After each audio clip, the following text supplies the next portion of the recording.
Welcome to the Kenoi Church Podcast. We're glad that you're interested in connecting through this teaching time. If you'd like to connect further, feel free to reach out to us through our website, kenoichurch.org. For now, enjoy this teaching from Kenoi Church, where our mission is to lead people into a growing relationship with Jesus Christ.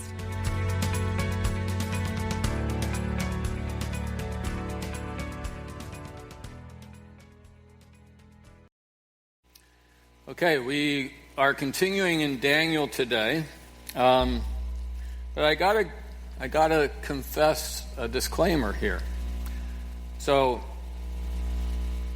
Nick has taken one chapter a week, one chapter a Sunday, and dug into it and unpacked it for us.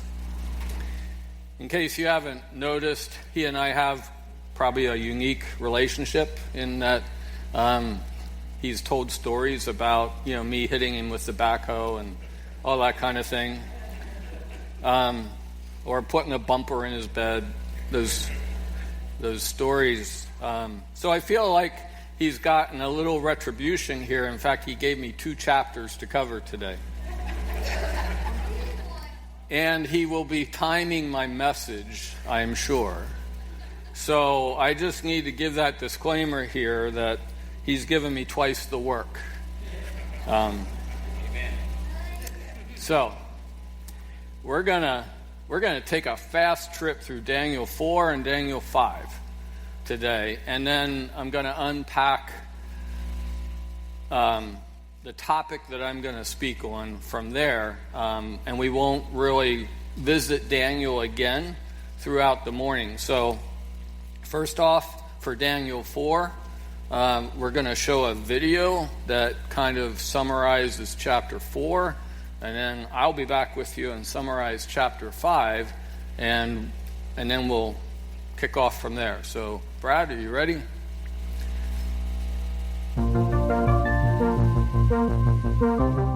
Nebuchadnezzar, the king of Babylon, shared a message to tell everyone who would listen about the wonderful things God had done for him. One night, Nebuchadnezzar had a frightening dream. He called for all the wise men in Babylon to explain what the dream meant, but they did not understand the dream. Finally, Nebuchadnezzar told Daniel about the dream. I saw a big, strong tree. Its top was in the sky, and everyone could see it. The tree had beautiful leaves and fruit, and animals lived in and around the tree. An angel came down from heaven and said, "Cut down the tree. Take off its leaves and fruit. Let the animals hurry away." The angel said only the stump and roots would be left in the ground.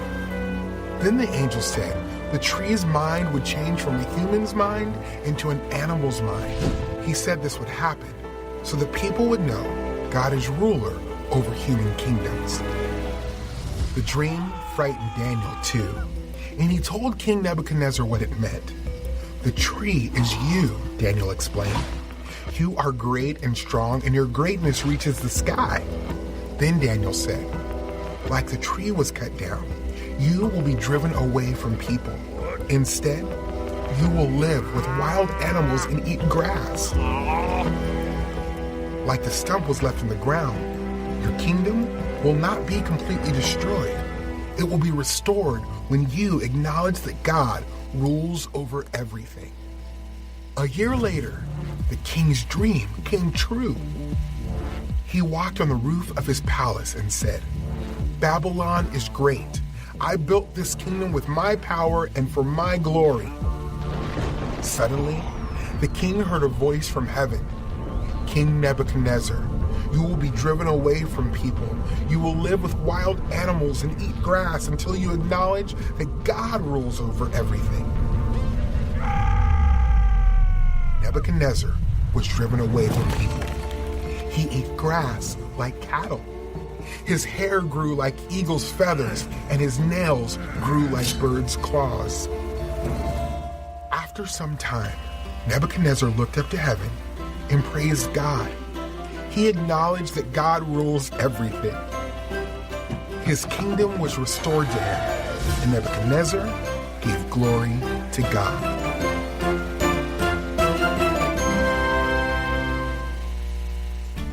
Pride steals God's glory. God humbled King Nebuchadnezzar so he could see that God alone deserves glory. Jesus is the King of Kings who humbled himself by coming to earth and dying on the cross. Jesus saves sinners so we can live for God's glory.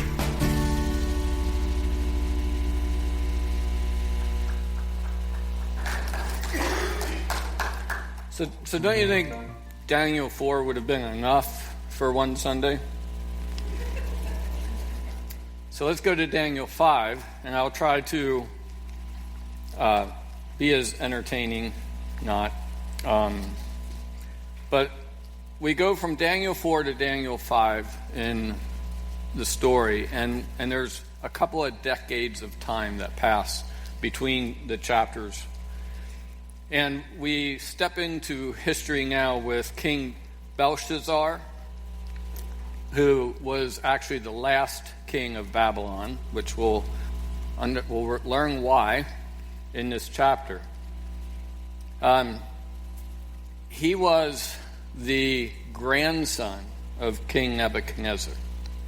So King Nebuchadnezzar, who we just saw, and the lesson he learned, and the dream, and then his reign, his power, everything was restored after, I believe, 7 years. And so now we fast forward and we are with King Belshazzar, and he has inherited the prideful attitude. Let's just say that. So in his reign, he has this big party. And just as a footnote, the Persians were knocking at his door, so to speak, to overtake Babylon.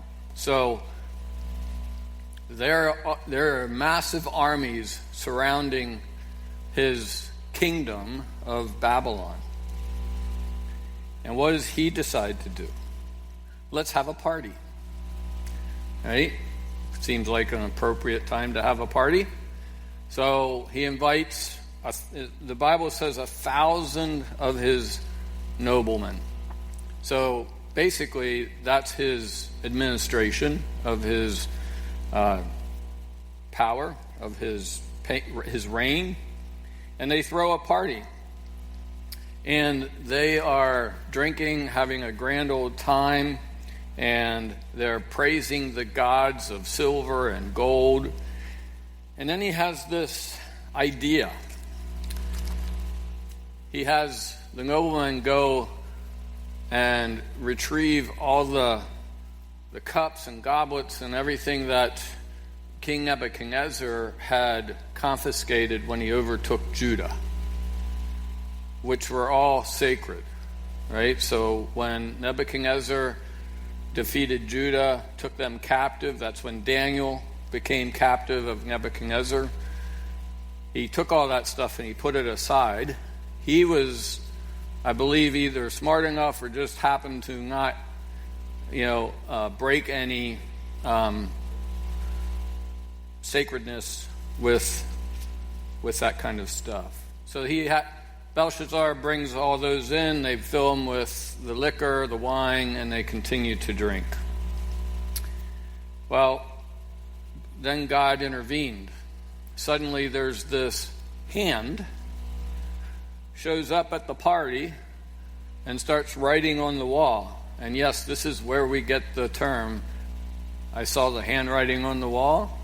This is where that comes from. And it was just a hand. No, nothing else. And this hand wrote on the wall, Mene, Mene, Tekel, and Parsin. 4 words. Well, Belshazzar was quite frightened, and it sounds a little familiar. He sends all his enchanters, his witches and warlords, and everybody that can, discern things in his kingdom, and asks them to interpret, and they cannot. They have no idea. And he offers them, to be basically third in charge of the country if they could tell him what this meant. And they couldn't. Well, then Nitocris, who was Nebuchadnezzar's widow, so that would be Belshazzar's grandmother, is aware of all the commotion and comes in and suggests he call Daniel because Nebuchadnezzar got answers from Daniel. See some similarities happening here. So he summons Daniel. Daniel comes in, and Belshazzar offers Daniel all this gold, be the third in charge of the country of Babylon, and if he can just interpret these words. And Daniel said, first of all, I'm not interested in all what you're offering. And Daniel rebuked Belshazzar's pride. And although the king knew the story of how God humbled his grandfather, he did not humble himself. And instead, he continued to dishonor God by drinking from the sacred items of the temple. So Daniel interpreted the words on the wall. Mene means God has numbered the days of your kingdom and brought it to an end. Tokel means you have been weighed in the balances and found wanting. And Parson means your kingdom is divided and given to the Medes and Persians. And that's Daniel 5, 24 to 28. So that night, so this is all happening in one day, that night the Persians invaded Babylon. And Cyrus the Great, king of Medo-Persia, broke through the supposedly impenetrable wall of Babylon by cleverly diverting the river flowing into the city so that his soldiers could enter through the river duct. And historical records show that this invasion was made possible because the entire city was involved in a great feast, the party. The feast of Belshazzar, mentioned in Daniel 5. And that very night, Belshazzar, king of the Babylonians, was slain, and Darius the Mede took over the kingdom. The demise of King Belshazzar illustrates the truth of Proverbs 16:18. Pride goes before destruction, a haughty spirit before a fall. So, in those two chapters, in these two stories, there are a lot of things we could unpack. There are a lot of messages to take out of these two chapters. What Nick asked me to focus on and what I have studied in preparation is basically the word pride. Is what does pride look like? How does God see pride? How does that manifest itself in our lives? And I want to say up front, I believe there's a healthiness in pride. Like, I take pride in my property, like meaning I take care of it. I want to do what's best. I take pride in my work. We all want somebody to work for us who takes pride in their work, right? I mean, that's a common phrase. That's the positive. But today I really want to discuss what is the unhealthiness of pride in today's environment as I see it. So I'm going to take you through 4 categories of pride. Some scripture that talks about pride, give you some signs and symptoms of this particular kind of pride, and give you some examples of each from my observation, my life, etc. So let's dig into the first one, the pride of superiority or authority. Our scripture for that is Proverbs 11:2. When pride comes, then comes disgrace, but with humility comes wisdom. That is packed full of wise words just in that verse. But this pride of superiority or authority is what we often think of when we discuss pride. It's that typical narcissistic angry, entitled type of pride. This pride of authority is manifested by an overbearing, critical, argumentative attitude. This pride of authority is mean, it's unkind, disregarding justice and fair play. The prideful superior will often seek to control others and gain outward marks of power and status. So we see that displayed to us all the time. We may even be guilty of that at times. To determine whether pride of superiority has any hold on our soul, ask the following questions of yourself.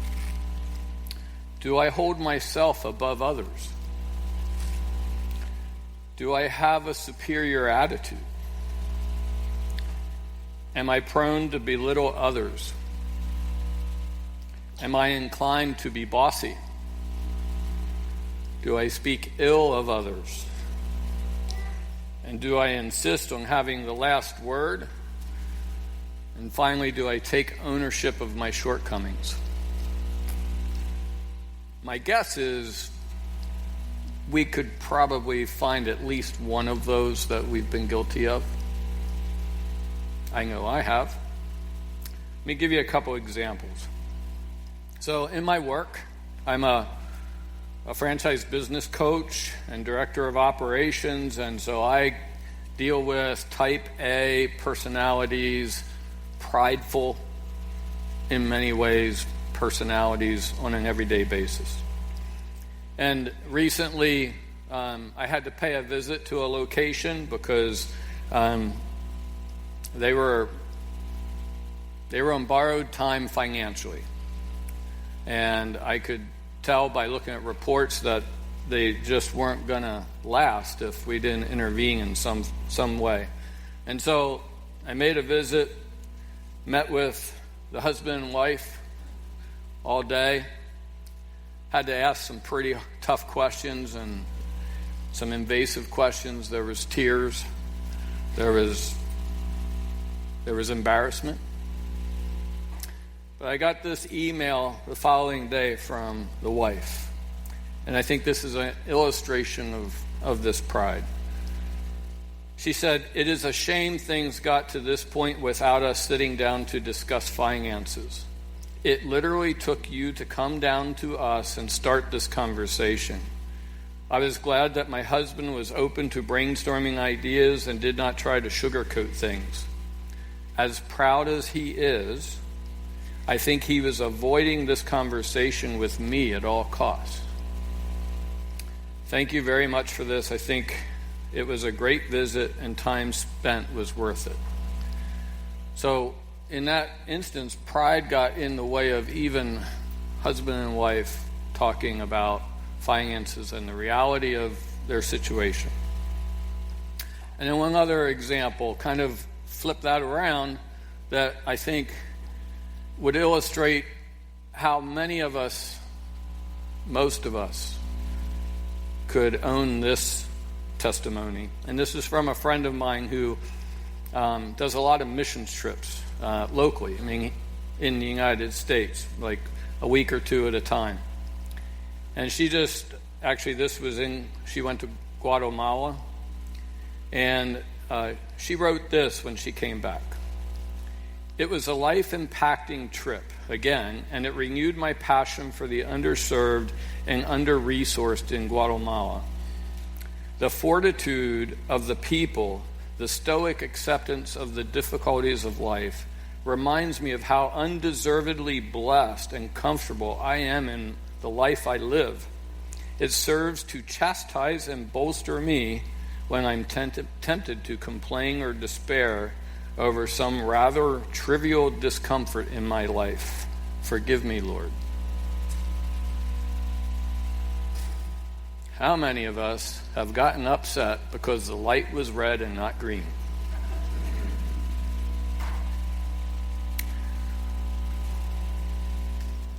I think her email to me was very telling of just how we get dialed in on, oh, poor pitiful me. The light was red. I never get a green light when I'm here. Okay, number 2, pride of timidity.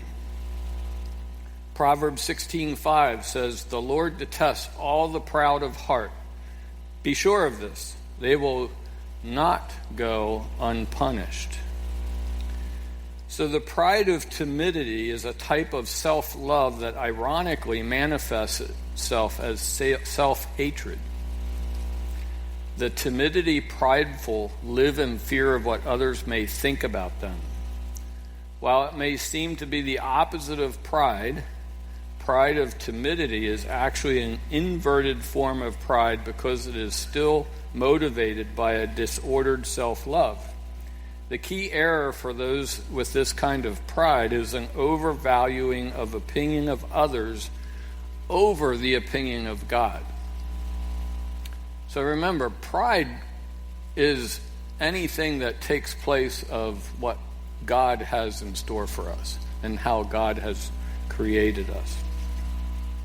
For those plagued by these feelings, a diagnosis of pride may come as a shock. But truly, it's freeing because it can be rooted out from restoring a healthy sense of self and relationship to God. So this type of pride may manifest itself in these ways. Am I easily embarrassed? Am I self-conscious? Do I compare my talents with those of others? How many of us have done that? Do I exaggerate my weaknesses and do I hide my talents? Am I so afraid of mistakes as to not try at all? And do I refuse to ask for help when I need help? The example that I have for this is on myself. So most of my career, I was technology-free. Most of my life has been technology-free until, the recent probably 20 years.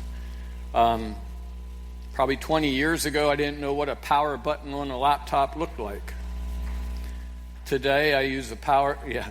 I use the laptop every day in my work.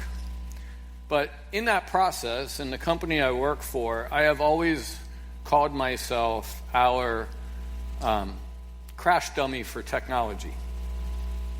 Like, give it to me. If it can be broken, I'll break it. I'll find what people are going to be having trouble with, right? And so I have always, for the last 10 years in this role, I have belittled myself when it came to technology. I set the bar really low. Anytime somebody wanted me to do something about technology or with technology. And then I had this conversation with the gentleman who was our director of technology, who I consider a really good friend. And he pulled me aside one day, just him and I. But he said to me, "You need to stop this. You are much better in technology than you say, and you need to own that." And I thanked him, and it wasn't until preparing this message that I was able to kind of categorize that into this whole thing of pride of timidity. Is I didn't want to be accountable for what I knew in technology, so everybody knew that it wasn't my strong suit. So if I kept the expectations low, nobody would get mad at me, right? As opposed to really embracing the knowledge that God has given me and what I've learned over the years, and even how God may want to use me through that technology. I think pride of timidity is a little bit more difficult to unpack than the first one, which is one that we're all familiar with. But how many times have we, or do we know somebody who constantly belittles themselves? And maybe we've all done that in some capacity. Aren't you denying perhaps who God created you to be? in that? Let's go to number 3. Pride of sensitivity. Proverbs 16:18. Pride goes before destruction, a haughty spirit before a fall. This is another type of inverted pride that is similar to pride of timidity and results from self-love being wounded. This person makes themselves feel bad, but they want to feel bad, and they get a false joy out of feeling bad. Let me go further. To root out this type of pride, ask these questions. Am I distrustful? Am I ready to accuse others of being unjust or unfair to me? Do I misjudge or misinterpret others? Am I unable to laugh at myself? Am I moody? Do I brood about things? Do I carry grudges? Do I always feel like the world is against me? Do I refuse to admit my mistakes? Again, when we detail it out like that, I would venture to guess that we each can identify with one of those. And the example that, I actually have 2 examples. One, I thought of somebody I know who, over the course of years, knowing this person for a long time, they were always really quick to be critical of others. And periodically, there was always somebody they weren't talking to at that any given time. And it could be a family member, it could be a coworker, it could be anybody, but just somebody who didn't think or make a decision or live life how they thought it should go. And, I had said to Bobby a few times in those years, is like, I wonder when we're going to be that person that they're mad at and just won't let it go, etc. And, lo and behold, it happened. And what I've noticed is that person can never have a conversation with anybody without bringing up what they did to wrong them beforehand. And so, in my mind, that's an example of this type of pride of sensitivity. We don't let it go. We don't let it at the cross. We keep picking it up, right? Whatever thing happened that we're holding a grudge, we say we're laying it at the cross, but then at the last minute we drag it with us just in case we need it for leverage, right? That's the pride of sensitivity. The other thing that I thought of in this category, some years ago, the church we were a part of, we had small groups that met, and we were leaders of a small group that met every Sunday after church. And we would have a meal that we shared, kind of like the love feast that we do monthly here. And, first number of months, it might have even been first year or so, everybody was excited about what they're bringing to eat, and hey, are you doing this? Well, I'll do that. And it was going really well, and it was growing exponentially. The small group became a large group. And then it started happening.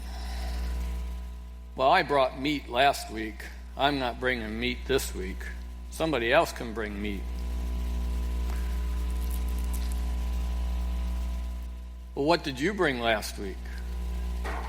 It wasn't, what are you bringing this week in anticipation? It was judgmentally, well, what did you bring? Did it measure up to what I brought? Because maybe you should bring meat. And what I can tell you is, one by one, that group got smaller and smaller and smaller. until it didn't exist anymore.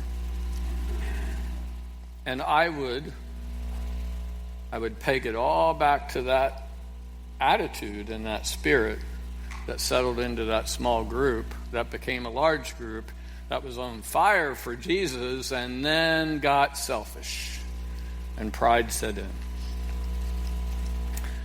So the last, number 4, pride of complacency or vanity.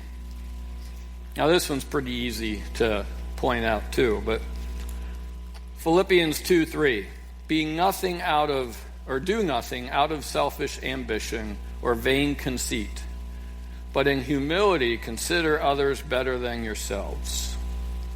And then Proverbs 13:10, pride only breeds quarrels, but wisdom is found in those who take advice. So like pride of timidity, vanity is characterized by an excessive desire to gain human respect. But like pride of superiority, it is an outward facing and it's arrogant. It seeks to impress others and to be constantly held in high esteem. They are prone to showing off, performing, and are often found in positions of influence where they can maximize attention to themselves. To recognize this form of pride, ask these questions. Am I vain about my talents, my status, my looks? Am I anxious to surpass others? Do I spend lots of time showing off on social media? Do I place high value on social media likes, follows, and attention? Do I exclude others for their lack of status? And do I give God due credit for my gifts and my abilities? So the obvious one to me that's just glaring in those is social media. Social media is all built upon this pride of vanity, isn't it? I mean, that's what social media is, Facebook, any of them. It's all about is look at me. That's why many of our young people have such a hard time with who they are, because they don't measure up to what they see on Facebook and their friends. And friends, what you see on Facebook isn't always real. It's not always the reality.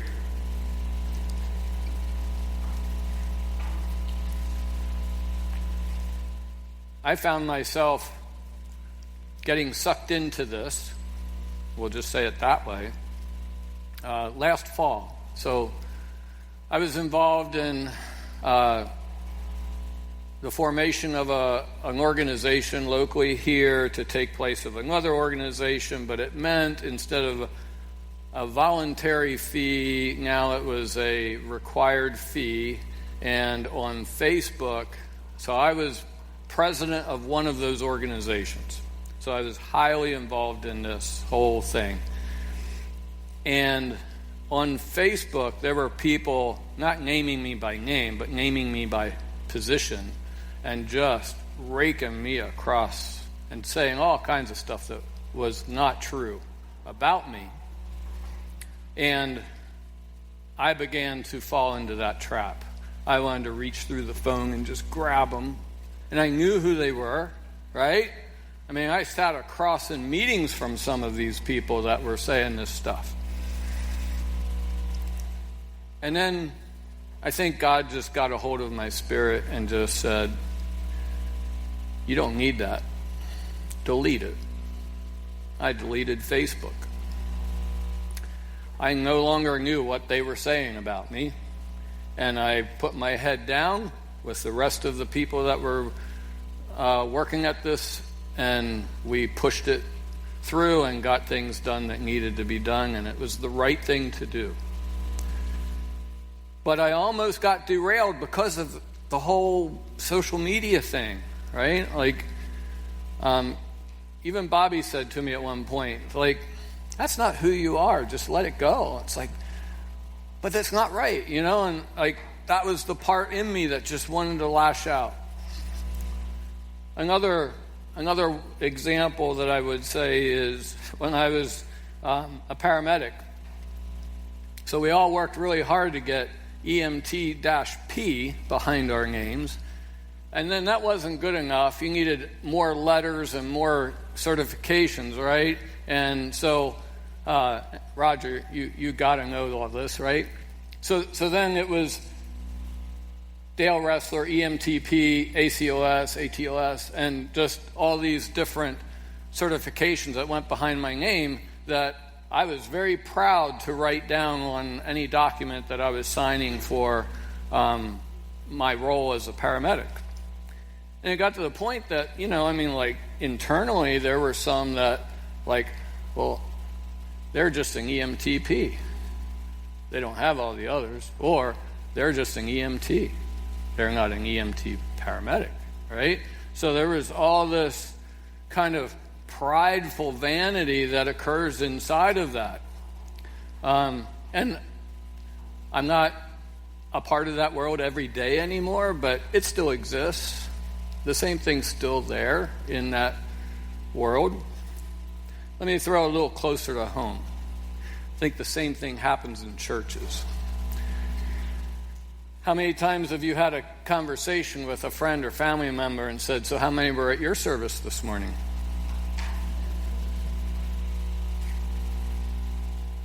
When Bobby and I were part of a church plant, that was always the first question I would get asked by people. So how many are attending? Almost to say, well, is it real? Is it validated by a minimum amount of people that you now have a church? I think we do that all the time. I think pastors do that. When I've gotten together in groups of pastors, well, we have a congregation of, and you fill in the number. So then there's this wow factor to those that have big numbers, and then it's, well, I'm really sorry for you if you have a small number, right? So this pride of vanity creeps into our lives everywhere, right? And that's what I just want us to be really aware of. And then, so I think in all of this, I could go farther about all these different elements of pride, but we need an antidote to pride. Where do we go from here? I could stop here and maybe make you feel guilty about something and send you on your way, right? Then I think I have failed, because we do have an antidote to pride, and that's humility. And I don't mean humility that you're proud to be humble. So the song that says it's hard to be humble when you're perfect in every way, not that. Anybody that's really young probably don't know what I'm talking about. Pardon me? Yeah. That really does show your age, Jeff. So, humility. Just as pride is a lie about oneself, humility is the truth about oneself. So, self-awareness. So one of the greatest gifts I think that I have received over the last number of years, in part because of my job, but is the gift of self-awareness. Because of what I do, I am constantly taking classes, taking evaluations to kind of show where my weaknesses are, where my strengths are, how other people view me. Do you ever notice that not everybody sees you the way you see you? So getting that view of how other people see me. It's also, humility is the universal antidote for all forms of pride.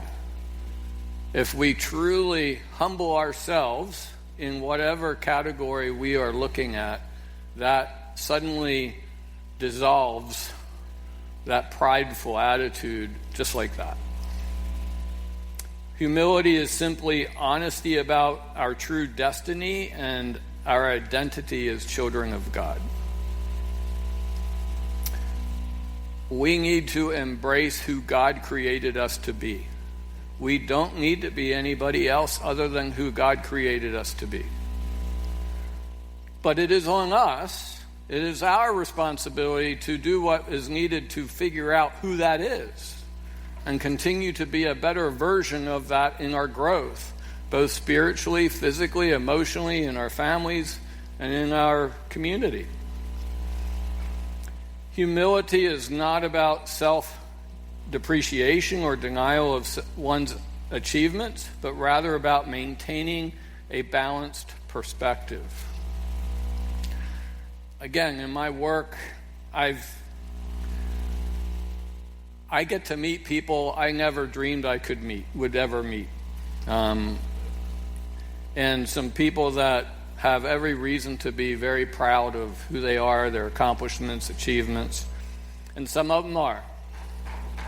Some of them are really happy to tell you everything that they've done. And then there are others who I have much more respect for, who are very humble in those achievements and say, well, to God be the glory. Well, God gave me a lot of gifts, and I'm just really blessed. Or I could have never done it without my spouse or my team, etc. Jesus himself is our ultimate model in humility. If there's any doubt in how you should respond, how you should act, just read the Gospels that give the story of Jesus and how he interacted, how he responded to everyone.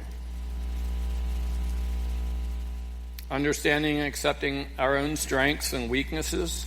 Identify, look, I'm not good at everything. I am aware of that.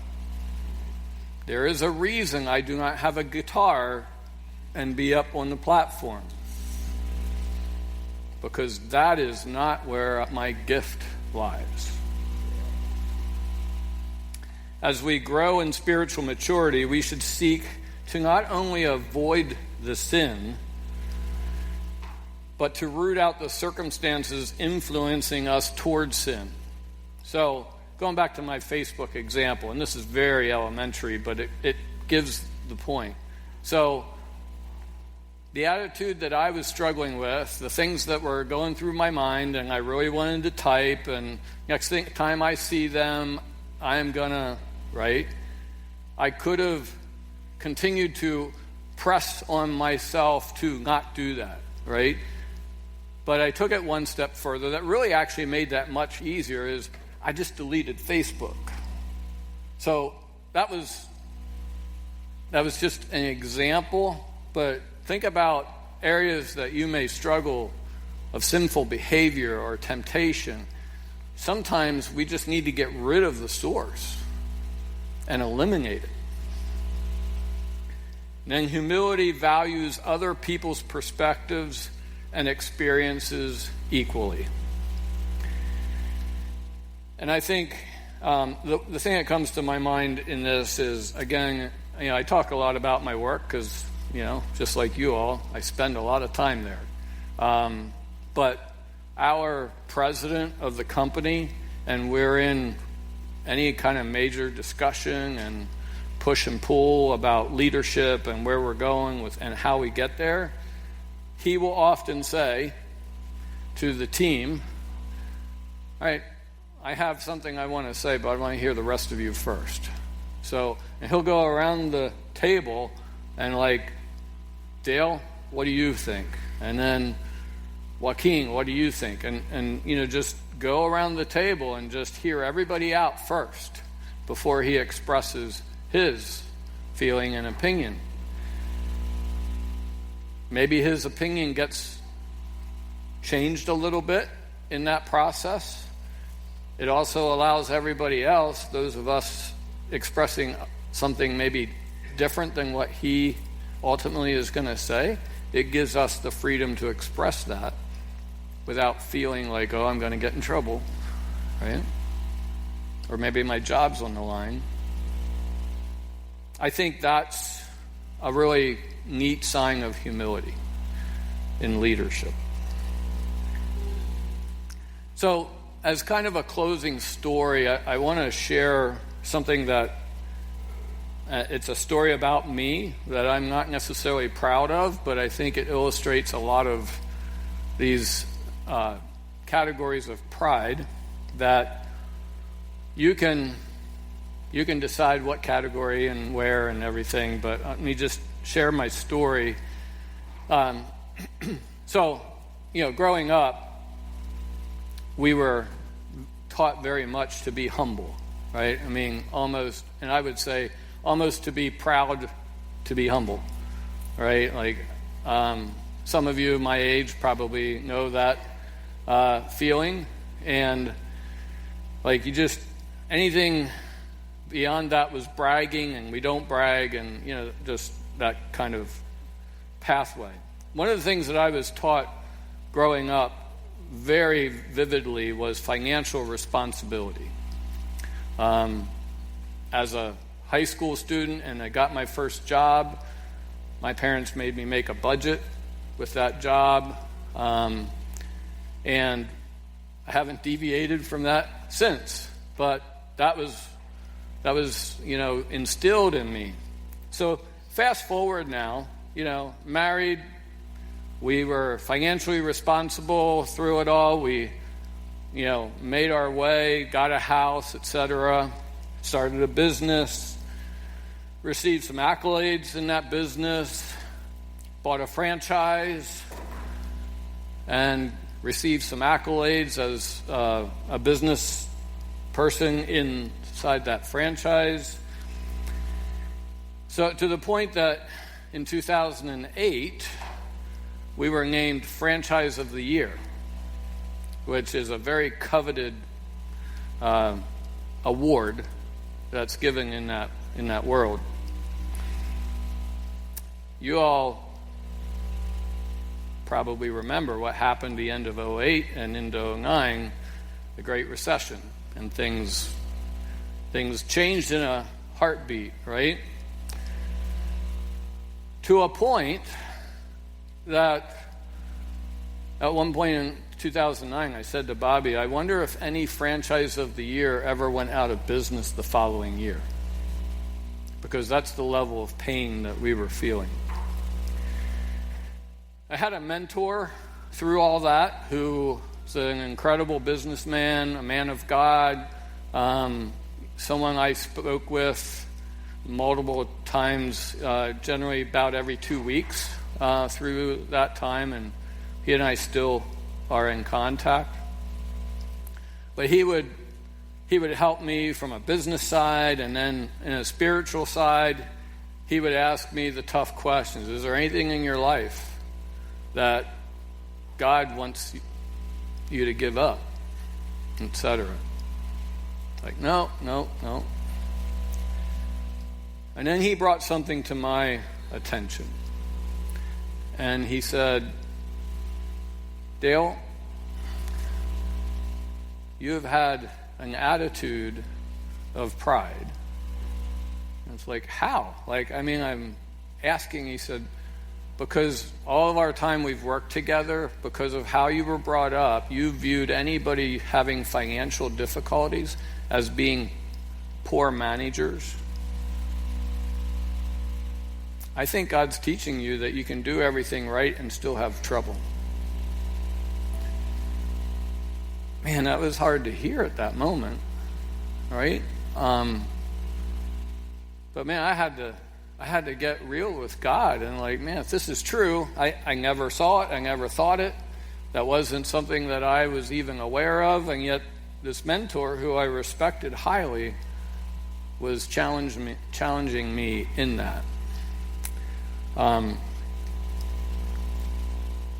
Thankfully, God brought us through that time. A lot of lessons learned.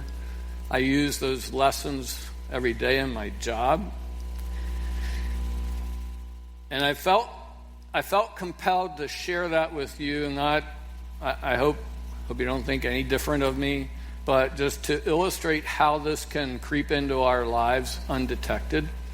And I also, because I talked with my mentor on Friday, and I told him that I was preaching today on Daniel 4 and 5, and you know what his comment to me was?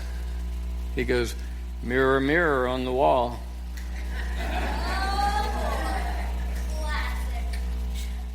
It was very classic. Not classy, classic. Because he's the one that pointed that out to me 15 years ago.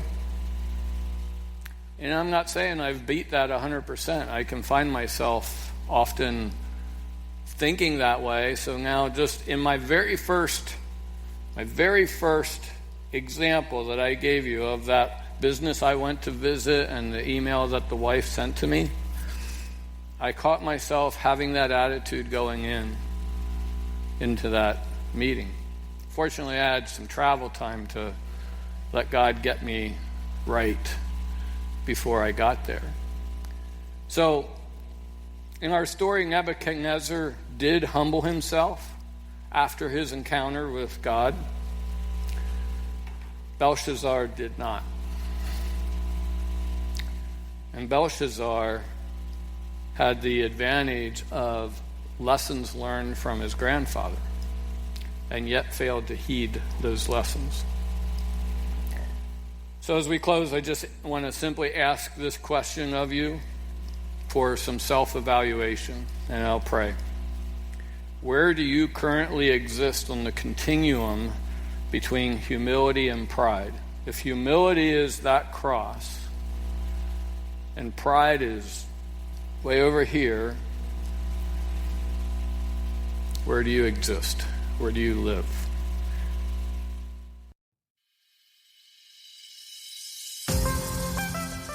Hi, this is Pastor Nick. Thanks for listening. I hope something that you heard today was very helpful. If you want to connect with us further, feel free to check us out on Facebook, Instagram, or our website, kanoichurch.org. Sure, I'm glad we're in this together.